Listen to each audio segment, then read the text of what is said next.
अब बस कुछ टाइम और था हमारे नाना को आने में और हम बहुत ज़्यादा एक्साइटेड थे उनका रिएक्शन देखने के लिए। फाइनली इसी सब के साथ मेरे नाना की भी एंट्री हो जाती है।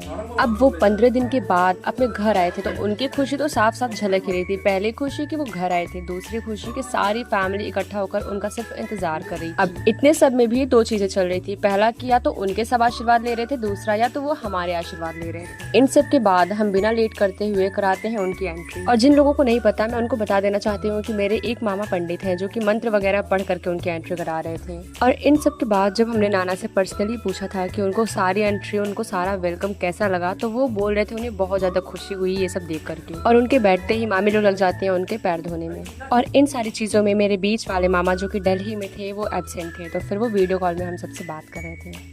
और सच कहूँ तो मैंने जो वेलकम की वीडियो एडिट करी थी स्टेटस वगैरह के लिए, उसमें मैंने दिखाया था कि मेरी मम्मी लोग पहले आई थी नाना के, बट सच बताऊँ तो फिर मेरी मम्मी लोग नाना के वेलकम के बाद में आई। और इन लोगों के आने से सबसे ज़्यादा जो खुश था वो थी मेरी बड़ी दीदी, क्योंकि उनके साथ ही जो आई थी प्रशा दीदी। अब इतना तो क्लियर था कि नाना चारों धाम की यात्रा से आए थे तो फिर हवन तो होना ही था घर में। पूजा, हवन, आरती, इन सब के बाद फाइनली सबका हुआ खाना पीना।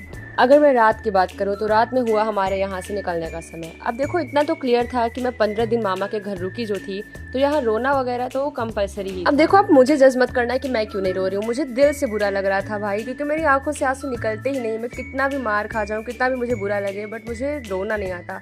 बट हाँ, मुझे दिल से सच में बुरा लग रहा। उसके बाद सभी को बाय बाय बोल करके और ये दिलासा दिला करके कि जल्दी मिलेंगे, हम निकल जाते हैं घर के लिए। चलिए आपसे भी मिलते हैं अगले ब्लॉग में, तब तक के लिए बाय। और ये जरूर बताना कि आपको ये पूरी ब्लॉगिंग कैसी लगी।